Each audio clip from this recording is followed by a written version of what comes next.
السلام علیکم ورحمۃ اللہ وبرکاتہ۔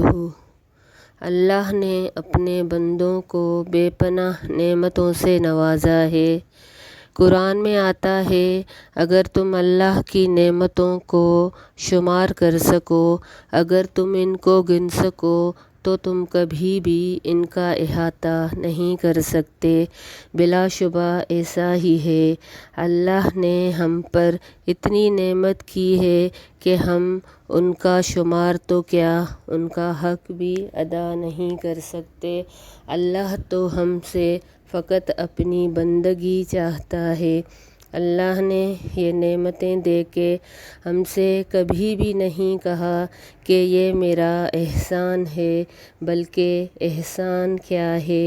وہ یہ ہے کہ لَقَدْ مَنَّ اللَّهُ عَلَى الْمُؤْمِنِينَ إِذْ بَعَثَ فِيهِمْ رَسُولًا مِّنْ أَنفُسِهِمْ يَتْلُو عَلَيْهِمْ آيَاتِهِ وَيُزَكِّيهِمْ وَيُعَلِّمُهُمُ الْكِتَابَ وَالْحِكْمَةَ وَإِنْ كَانُوا مِنْ قَبْلُ لَفِي ضَلَالٍ مُّبِينٍ۔ تحقیق اللہ نے مومنوں پہ احسان کیا جب انہی کے نفسوں میں سے ایک رسول بھیجا جو ان پر قرآن کی آیتیں تلاوت کرتا ہے، ان کا تزکیہ کرتا ہے اور ان کو کتاب یعنی قرآن اور حکمت یعنی حدیث کی تعلیم دیتا ہے، اور اس سے پہلے وہ کھلی گمراہی میں مبتلا تھے۔ یقیناً ہم اس سے پہلے کھلی گمراہی میں مبتلا تھے، پھر اللہ نے ہم پر حقیقی احسان کیا۔ اللہ نے ہمیں حقیقی نعمت دی۔ وہ کیا نعمت ہے؟ ایمان، ہدایت اور اسلام۔ ایمان اور ہدایت ایک ایسی نعمت ہے جو اللہ نے رسول اکرم صلی اللہ علیہ وسلم کے ذریعے ہمیں عطا کی۔ اس سے پہلے گمراہی تھی۔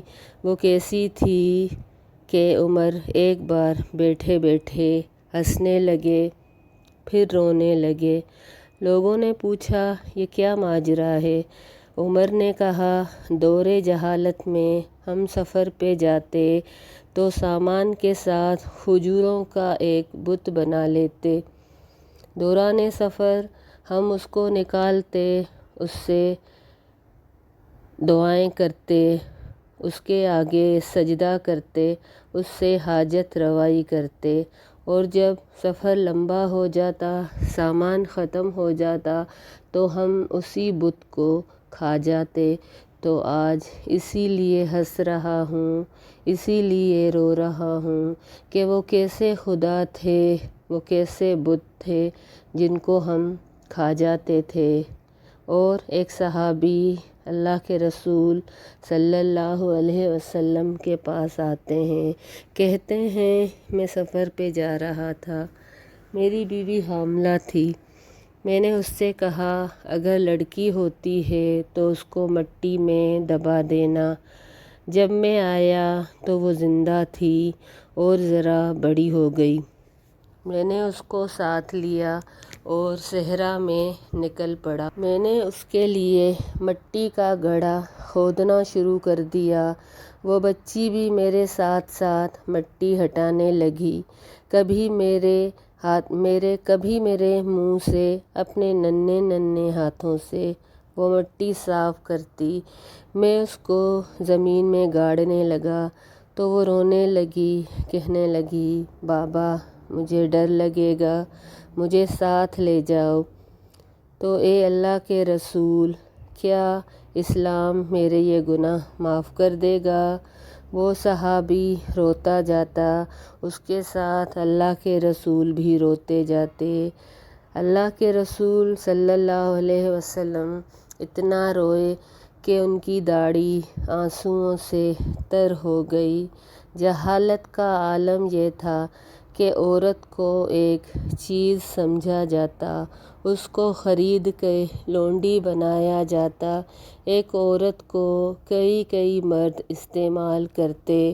اس عورت کو یہ حق نہیں تھا کہ اپنا کوئی گھر بنا سکے۔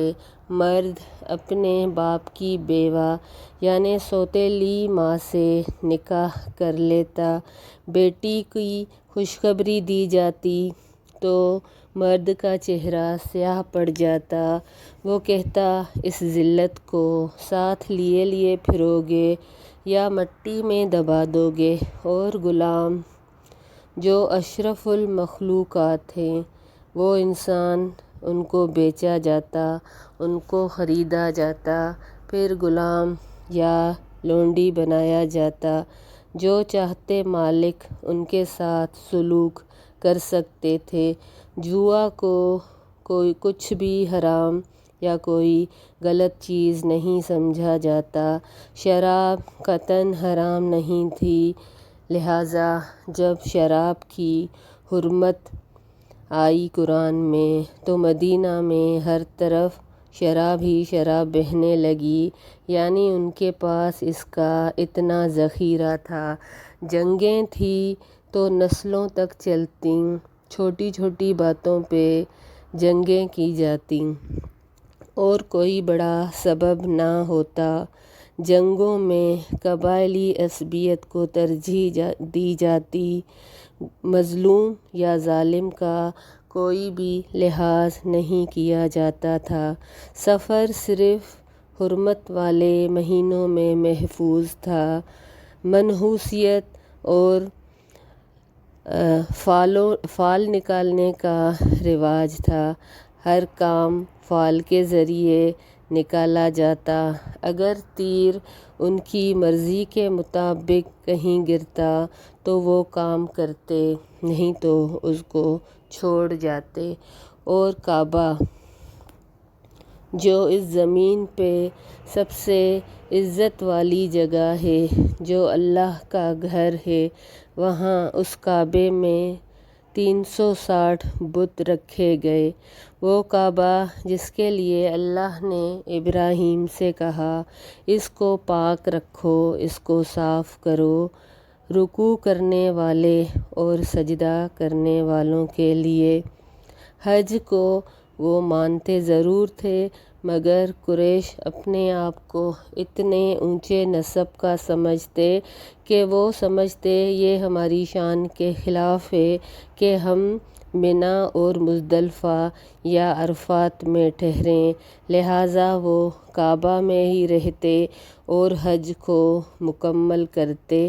کعبے جیسی عظیم ہستی جہاں پر وہ بغیر لباس کے طواف کرتے، یہ کس قدر سنگین معاملہ تھا، یہ کس قدر اذیت کا سبب تھا کہ اللہ کے گھر میں اس طرح بغیر لباس کے وہ طواف کرتے ہوں گے۔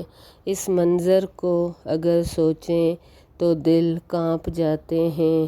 پھر اللہ نے اہل زمین پر نظر کی، اللہ نے اہل عجم پر نظر ڈالی، اللہ نے اہل عرب پہ نظر ڈالی، اللہ سخت ناراض اور غضبناک ہوا۔ پھر اللہ کی مشیت میں یہ تھا کہ اللہ نے رسول اکرم محمد مصطفیٰ صلی اللہ علیہ وسلم کو انسانیت کے لیے رحمت بنا کے بھیجا۔ یہ ہے دراصل احسان، یہ ہے دراصل نعمت۔ پھر تاریخ نے ایک نیا موڑ لیا، پھر انسانیت نے ایک نیا باب دیکھا۔ رحمت للعالمین جو جہانوں کے لیے رحمت تھے، دونوں جہانوں کے علاوہ ہر جہان کے لیے رحمت تھے، وہ آئے، انہوں نے جہالت کی ساری رسموں کو توڑا۔ آج ہمیں کس قدر ضرورت ہے کہ ہم اس نبی کریم صلی اللہ علیہ وسلم کی سیرت کو پڑھیں اور دوسروں کو بتائیں کہ ہم اس نبی کے امتی ہیں جو سراسر رحمت تھے۔ آپ سب سے گزارش کی جاتی ہے کہ اس چینل کو لائک کریں، سبسکرائب کریں اور شیئر کریں۔ اپنی دعاؤں میں یاد رکھیے گا۔ انشاءاللہ اس کو کنٹینیو کرتے ہیں۔ حصہ دوم میں اللہ سے دعا ہے اللہ ہم سب کا حامی و ناصر ہو، اللہ تعالیٰ کی رحمتوں کا سایہ ہمیشہ ہم پر سلامت ہو، اللہ ہم سے راضی ہو جائے، ہم سے درگزر فرمائے اور اپنی نعمتوں کا سلسلہ ہم سے